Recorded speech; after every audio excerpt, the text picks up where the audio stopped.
Hello guys and welcome to Daily Current Affairs by Tiu IAS. Today is 6th April 2019. Before starting the session, I'm very excited to share a happy news with you guys. The Tiu IAS Current Affairs program was started in October 2017. The idea behind starting this program was of Mr. Sajad. So in yesterday's UPSC results, he got 390th rank. So the NEO team is very happy that a person who has suggested this program has got a very good rank in the list. Okay, now we'll start the program. So first is FAME 2, then Global Initiative of Academic Network GYAN, then Global Cooling Coalition, Tiu Island, map-aided program. We are continuing with the Straits of the World and the previous year question revision series. Coming to the first topic, that is FAME 2. FAME 2 is in news because Niti Aayog has released the analysis, the technical analysis of FAME 2 scheme. So FAME 2 scheme, it is a proposed second phase of FAME. FAME is faster adoption and manufacturing of hybrid and electric vehicles in India. That is FAME India. So this is the second phase, and it is entailed that is providing incentives for strong hybrid and electric vehicles. Okay, and it will also give a push or confidence for electric vehicles to be infused into public transport, and they also encourage adoption of electric vehicles in market creation and the demand aggression. Okay, so that is FAME 2. And talking about FAME India scheme, this scheme is to incentivize the production and promotion of eco-friendly vehicles. So that is electric vehicle as well as hybrid vehicles. So this comes under the Ministry of Heavy Industries and Public Enterprises. This is very important. The ministry concerned is very important. This started in 2015. Okay, and the first phase, the phase 1 of the scheme, it started in April 2015 till April 2017, and now it has been extended to 2019, March 2019, and it will be there till the notification of FAME 2 comes. Okay, whichever is earlier. So if the notification of FAME 2 comes, the FAME 1 is expired, or till March 2019, whichever is earlier. And the FAME India is a part of National Electric Mobility Mission Plan, NEMMP, National Electric Mobility Mission Plan. So it is going to be launched in 2020. It is already formed in 2013. Okay.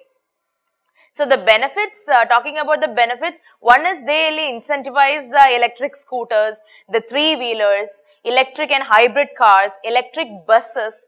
Okay, so this will automatically make a demand creation. So demand creation will be the focus area, and the purchaser of the electric and hybrid vehicles will be given reduction in the purchase price by the dealer. Okay, when they are purchasing the EVs. Okay, EVs or electric vehicles. So the FAME focuses on 4 basic areas. One is the technology development, then the demand creation, pilot projects, and the charging infrastructure. Charging infrastructure is very important. Okay, so that is about FAME 2. Now the next topic is Global Initiative of Academic Networks GYAN. So this is in news because National Institute of Technology Trichy, they have launched a 5-day program under GYAN. So in their higher education department. So what they are doing is they are aiming at tapping the talent pool of scientists and entrepreneurs together in one platform. Okay, so the GYAN, it is applied in higher education. It's a scheme for higher education. They will boost the quality of countries' higher education by including international collaboration. Okay, and this it began in 2005. It is under Ministry of Human Resource Development, MHRD. It will facilitate the participation of high quality international academicians. Okay, and they will be delivering short-term courses or programs in Indian institutes. And the objective is to increase the international faculty in Indian Academic Institute, and thereby bringing international excellence in India's higher education institutions. Okay, so the coordinating institute of the program is IIT Kharagpur. Okay, So, that is about Gyan. Gyan is a very important scheme of MHRD. So, please remember all the ministries. Whichever scheme you study, please remember the ministries. Some schemes are very tricky that you can't even guess the ministries. So, if you have a book or any material of ministry, the schemes, first study the index, which ministry it belongs to. Then only study what it is about. Okay, it is very confusing, the ministries. The next topic is Global Cooling Coalition. So, this is in news because there was the conference on clean energy and efficient cooling. It's the first ever global coalition on clean and efficient cooling. It was launched in first global conference on synergies that happened in Copenhagen, Denmark. So, it is between the 2030 agenda and the Paris Agreement. 2030 agenda and Paris Agreement. So, it is a unified platform or a unified front. It will link all the actions of like the Kigali Amendment, the Paris Agreement, Sustainable Development Goals. So, it unify all it and make it a unified front. Okay. And it is to inspire the progress towards clean and efficient cooling. Okay. So, it includes the government officials from Chile, Rwanda, Denmark, and many leaders from civil societies, research and academia.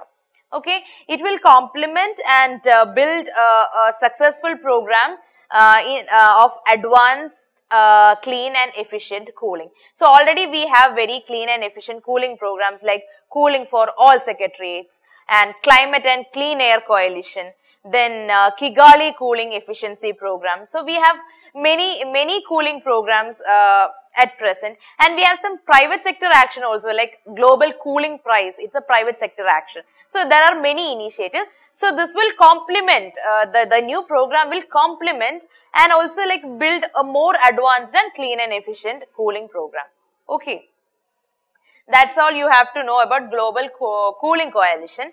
Next topic is Tiu Island. Tiu Island is in news because China's ships have been surrounding this island. It is in news for last 2 days, and the Philippine president, he warns of possible military action if Beijing, China is daring to touch Tiu Island. So, Tiu Island is in South China Sea. So, China has a very keen interest in South China Sea. Everybody has, like Vietnam has, Taiwan has, China, Philippines, everybody is fighting for South China Sea and the islands in South China Sea. So, Beijing is trying to capture Tiu Island. So, it is also called as Pagasa Island. Pagasa Island is the second largest island of the Spratly Islands. Spratly Islands is in South China Sea. So, it is the second largest island in Spratly Island and the largest of Philippine administered island. That is why Philippines is so insecure in this case, because it is the largest Philippine administered island, and it has also been claimed by China, Taiwan and Vietnam. Okay. So, I have a picture. See, that is Tiu Islands in Spratly Islands. So, China is there, Vietnam is there, Malaysia, Philippines, everybody is around the Spratly Island in South China Sea. Okay. So, coming to the map aided program, we are continuing with the straits of the world. I have Bosphorus Strait. Bosphorus Strait is a very famous strait. The location is Turkey, and it connects Black Sea and Sea of Marmara. So, it's a very narrow strait, natural strait and very narrow strait, and it has a very internationally significant, it is a very important significant waterway in northwestern Turkey. So, it's a continental boundary between Europe and Asia, and it separates Anatolia and Thrace. I'll show you.